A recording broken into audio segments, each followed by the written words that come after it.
Welcome to the bright side once again. We're talking about anxiety issues, the sense of foreboding, the sense of impending doom that so many of us go through our lives dealing with. Anxiety is the most common of all mental health issues, which is an interesting and damning statement about the world we've created for ourselves. According to the ADAA, the Anxiety Disorders Association of America, I can't even believe there's something like this, the Anxiety Disorders Association of America, to promote anxiety, to promote information about anxiety. So we need information about anxiety. 40 million Americans have anxiety disorders, according to the ADAA. 40 million Americans. This is the world we've created for ourselves. A world where 1 out of 6 or 1 out of 7 Americans is anxious. 20% of the population lives with this generalized sense of doom, that something's about to go wrong, that a shoe is about to drop, or a meteor is about to hit us in the head. In a way, the core of anxiety is about questions. When we're anxious, we're asking the wrong questions. We're asking unhelpful questions. We're asking subconsciously, what's wrong? What's wrong with this picture? What's going to go wrong? What's going to happen? We're literally searching in our head for problems. This is what anxiety is about. It's about looking around for problems and not being able to find them, but knowing that they're there. Anxiety is the feeling of what the search for problems feels like when you can't find a problem. Now, if you can find a problem, you can do something about it. But anxiety is this generalized sense. You can't really figure it out. It's just this uncomfortable sense that something's wrong. We're asking, what's wrong? It's a question. It's a questioning issue. Which means one of the best anti-anxiety strategies is not drugs. It's not benzodiazepines. Yesterday, an article came out in the U.S. Pharmacist. Benzodiazepine, that's Valium and Xanax and drugs like that. Benzodiazepine emergencies often serious, especially in older users. More than 30% of hospital Klonopin, Ativan. Can you believe this? 30% of ER visits, this is according to U.S. Pharmacist, January 7th, 2015, 30% of hospital emergency department visits involve these kinds of drugs. Anxiety is a questioning problem. We're asking what's wrong. So what do? What's the best anti-anxiety medicine? Ask what's right. Ask what's good in our lives. This is what gratitude's about. Some people call it gratitude. I just call it asking correct questions. If you're anxious, if you have this sense of anxiety, notice that you're searching for a problem. You're looking for bad stuff. You're looking for something wrong. Simply by focusing on the opposite, what can go right, what is right, what's good in our lives, the sense of anxiety can be instantly reduced without drugs, without psychiatrists, without doctors. If you're anxious now, try it. Check this out. If you're feeling anxious right now, if you have this sense that something's wrong, notice that you're asking the question, what's wrong? And then switch it around. Try searching for something good. Ask what's good in your life. Ask what's positive. Your kids, your wife, your house, whatever. Focus deeply on what's right and watch what happens to your anxiety. Poof. At the very least, it will become mitigated. It will reduce itself.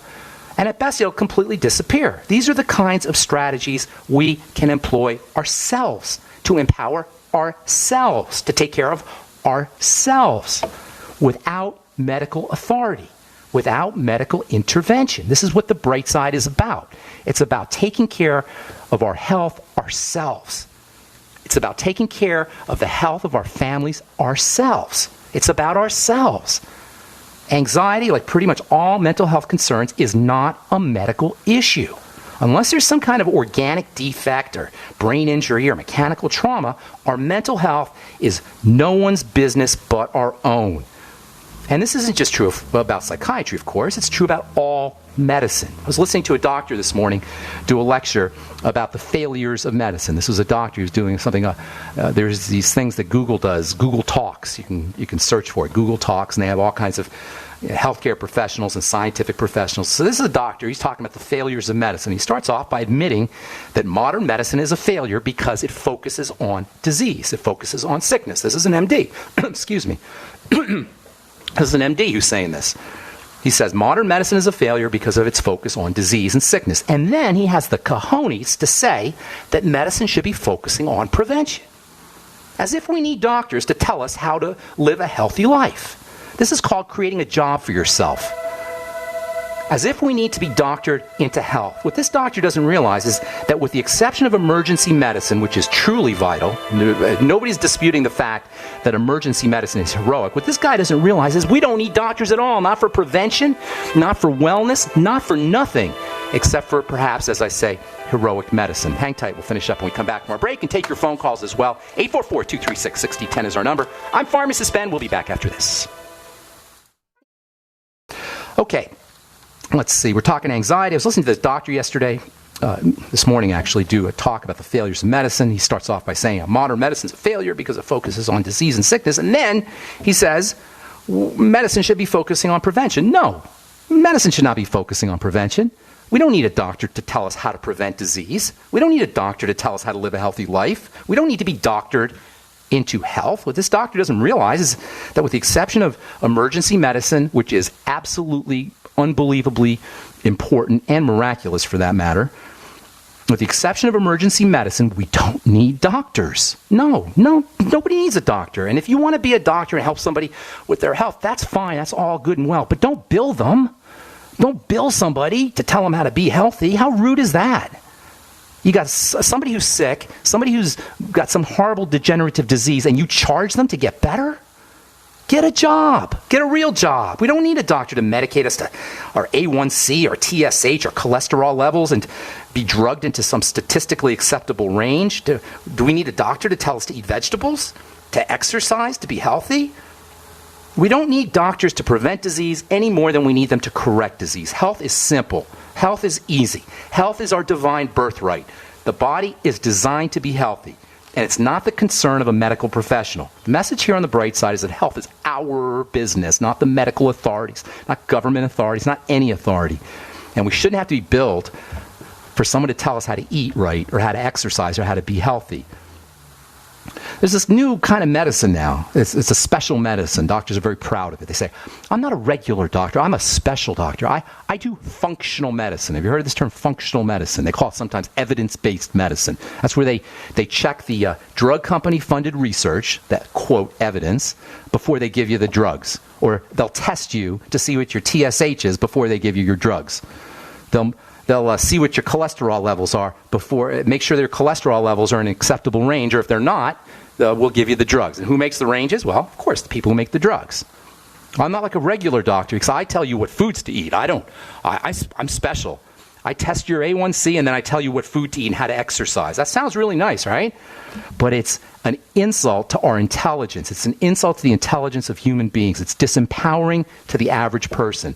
Doctors telling us that we need them to tell us how to eat, how to exercise, how to live healthy is like in the Middle Ages when the church would tell us that we needed a priest to tell us how to pray. We needed a priest to tell us how to connect to God.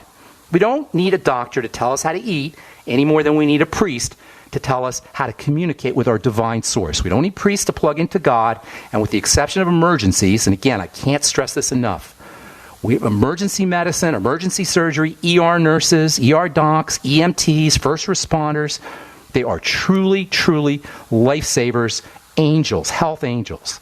But with the exception of emergency medicine, we don't need doctors to tell us how to be healthy. The human body knows how to be healthy. It needs nutrition, the mighty 90 essential nutrients. It needs oxygen. It needs quality food, and not a lot of it. It needs water and needs some exercise. From a physical perspective, that's it. And there's no medicine involved here.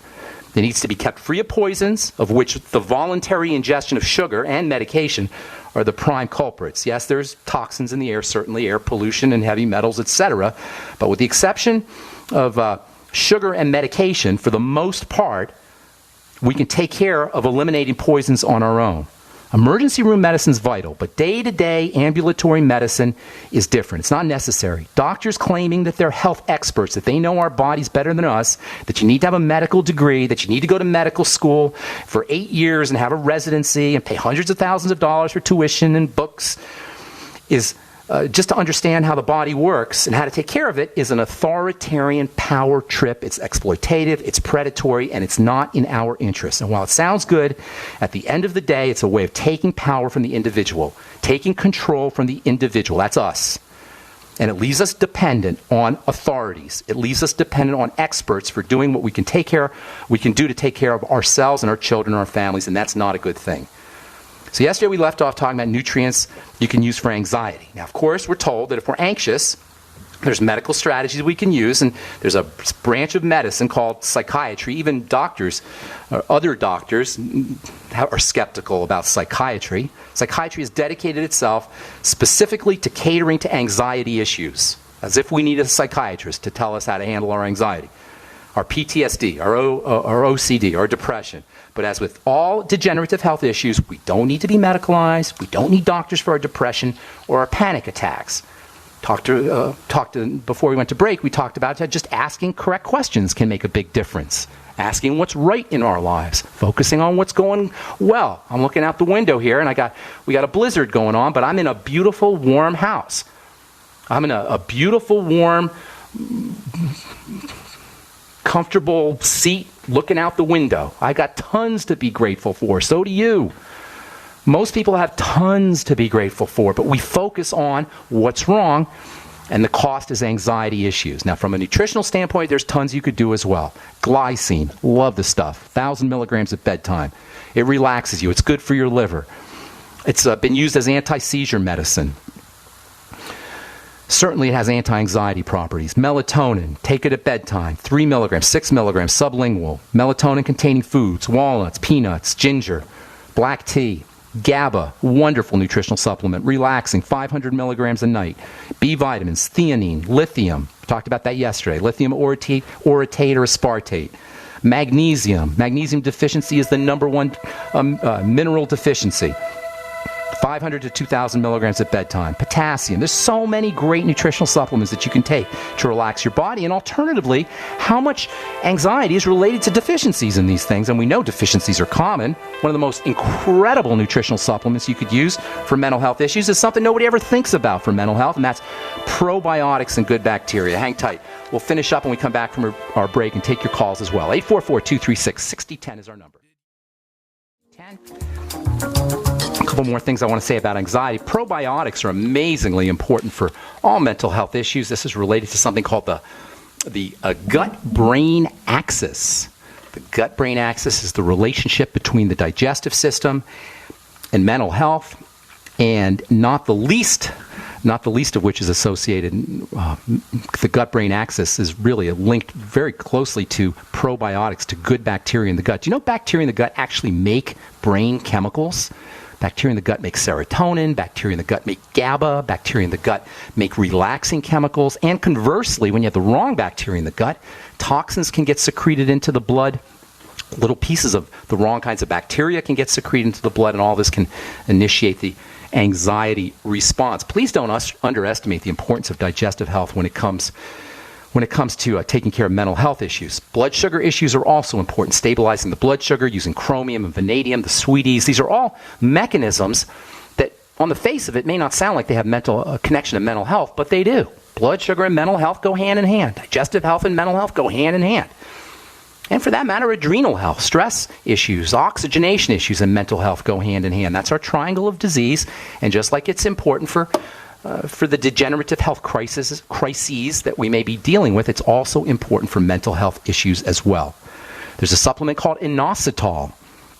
Wonderful for helping you relax, go to bed, sleep at night. Also wonderfully, wonderfully relaxing if you're dealing with anxiety issues. Yesterday we talked about thiamine, vitamin B1, as well as vitamin B3. Vitamin B3 activates your own natural benzodiazepines, your own natural Valium. Just changing our posture can change our brain chemistry. GABA, GABA, dopamine, serotonin. These are all the body's ways of approaching anxiety. These are all natural anti-anxiety medication, if you will, biochemicals that the brain makes, that the body makes, and they're all upregulated or downregulated by how we hold our bodies. Whether our chest is expanded, or whether our shoulders are out, or whether we're stooping or standing tall, this can literally change our psychology. We don't need a doctor. Just turning your muscles, your facial muscles upwards in a smile can produce anti-anxiety chemicals. According to Dr. Amy Cuddy from Harvard Business School, holding a posture of confidence for just 2 minutes, even if you're faking it, can significantly improve your brain chemistry, increasing testosterone, increasing pleasure chemicals, decreasing cortisol levels, stress hormone levels in the brain and in the body. Send me an email, ben@ksco.com. I'll send you a link to Dr. Cuddy's a very powerful and inspiring TED Talk on posture and brain chemistry. Anxiety is the result of the reptilian brain, but a slightly more evolved version of the reptilian brain, a combination of the reptilian brain and what's called the limbic system, the mammalian brain, the part of the brain that can think forward a little bit, that can think ahead. The reptilian brain is about now. It's about fear. Anxiety is like a more thoughtful version of fear. It's how it feels like when the survival brain kicks in for any longer than an instantaneous response. Anxiety is like a long-term, sustained fear. It's like a generalized fear when you're not sure, kind of. Something's just wrong. Something's just off. Fear, we can do something about it. You run. You fight or flee. Fight or flight. Or freeze or something. Anxiety is trickier. All right, got so much more to talk about. I didn't really want to spend this much time on anxiety, but it's just so interesting, and it's so significant. Nitric oxide, nitrogen, is involved in the anxiety response as well. We'll talk about this tomorrow. I'm sorry to keep putting all this stuff off, but there's just so much good stuff to talk about here. All right, time to hit our phones, 844-236-6010. Let's go to Buffalo and say hi to Dean. What's up, Dean? Welcome to the Bright Side, buddy. Oh, thank you, Ben. And first, let me say how much I appreciate your program, and you speak so much truth. I really trust your advice. Thank you. God bless you. I appreciate that. A quick little rundown, Ben. I went to the doctor the first time in 30 years. Luckily, I'm quite healthy. Everything is really good. All my blood, cholesterol, sugar, all perfect, except I have blocked arteries in my groin. That's my like mom has the same thing. That's like, you ever hear that joke, Mrs. Lincoln, aside from that, how did you like the play?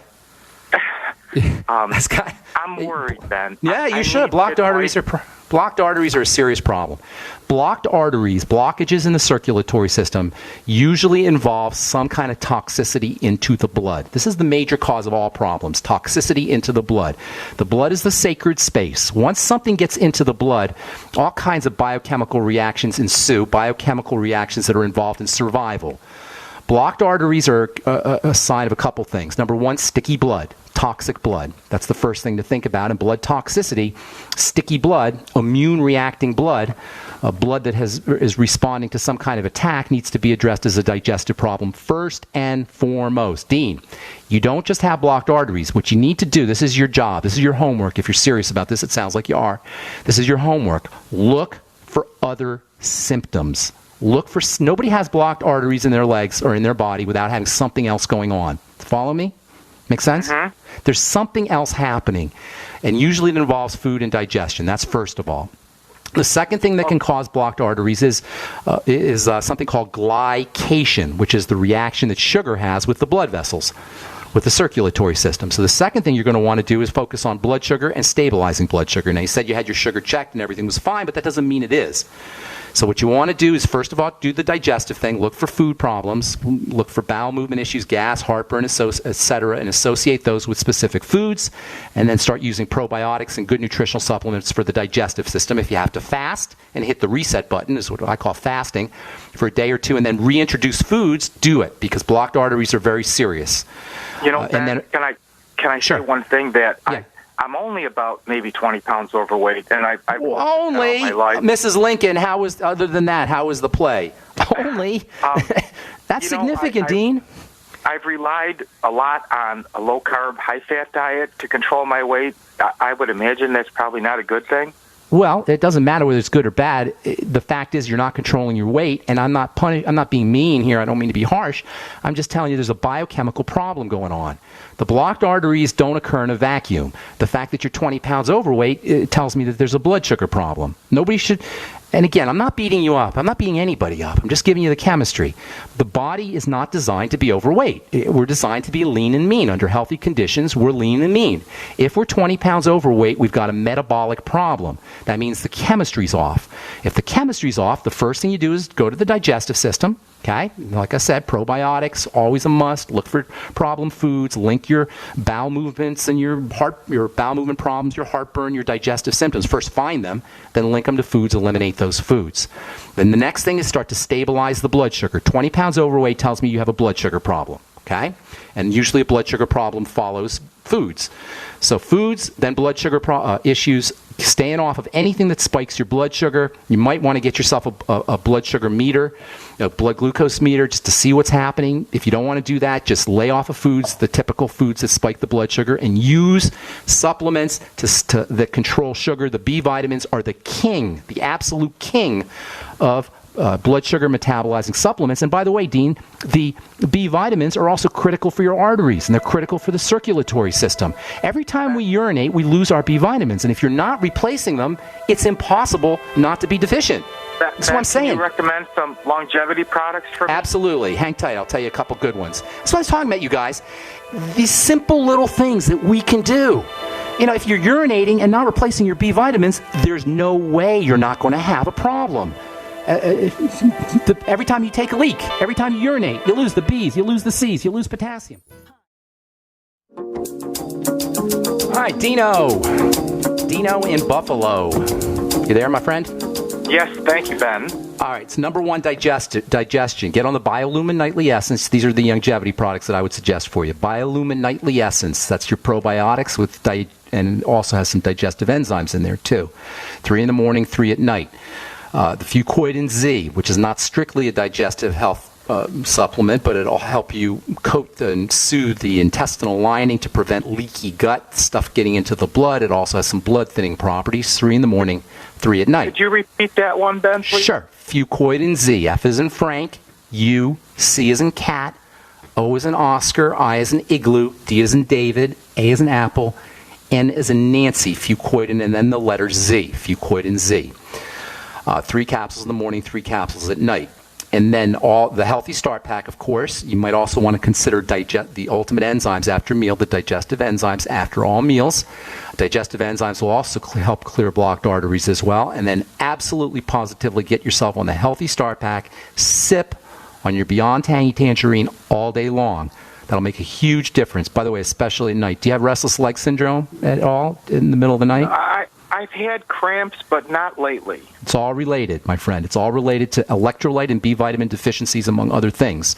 I was saying before the break, we go to the bathroom, we lose these things. If we're not replacing them, there's no way you're not going to be deficient. And then you also might want to think about blood sugar stabilizing strategies. Deep breathing oxygen in the blood is extremely important. When we run low on oxygen, one of the first things that happens is the blood will clot, or one of the things that will happen is the blood will clot, and blood will become sticky. So, between correcting digestive toxicity with probiotics, eliminating problem foods, the Fuchs Z, and stabilizing blood sugar, eliminating problem foods, getting on the sweeties, and using your Mighty 90 Essential Nutrients, the Healthy Start Pack, and practicing slow, deep breathing techniques, you should notice a significant improvement in your circulation. And I'd really appreciate it, Dean, if you could stay in touch with us and let us know how you're doing. If you don't want to get on the air, send me an email, ben@ksco.com, and I'll work with you personally. Okay, buddy? Oh, thank you so much, Ben, and I will keep in touch, and God bless you. Thank you, my friend. God bless you. Have a beautiful day, man. Have a beautiful day. Steve in Texas, apologize. We left you on hold yesterday, I think. What's going on? Buddy's dad's considering the ablation surgery for his heart, and I told him about how ridiculous and not an idea that was, but he doesn't. I don't know what to tell you, man. I mean, people get the right to ablate their heart. They get the right to ablate their brain. They get the right to kill themselves. People get the right to be sick. This is really important. I get people saying, what do I tell my dad? What do I tell my girlfriend? What do I tell my mother or my wife or whatever? We have to sit and watch our friends and our loved ones stay sick or get sick or be sick. This is just something that we have to deal with. If you're a parent, you know that sometimes you know what your kids should do, but you can't tell your kids what to do. We have to watch our kids and our loved ones and our friends make mistakes. Everybody gets the right to make mistakes. If your dad wants to ablate his heart, me and you sitting here talking about how crazy it is to destroy the heart, and for the listeners, to ablate means to destroy. And believe it or not, a cardiac ablation or a thyroid ablation, these are considered medical therapies. Now, 100 years from now, they're going to look back at this, Steve, and they're going to say, what the heck were these people thinking to ablate the heart? But your dad, I don't know what to tell you. He gets to do it. Now, the B vitamins are critical for the heart. Potassium's critical for the heart. Essential fatty acids are critical for the heart. Is he using any of these? How can you have a healthy heart without EFAs and the B vitamins and potassium? How can you have a healthy heart if your blood sugar is whacked out or your insulin is elevated? How can you have a healthy heart if you're not breathing correctly? How can you have a healthy heart if you're not making bile? Has anybody told your dad any of this stuff? Me. Steve, God love you. Get him on the Beyond Tangy Tangerine. Have him sip on it. If he's not going to even willing to do that, there's nothing you could do.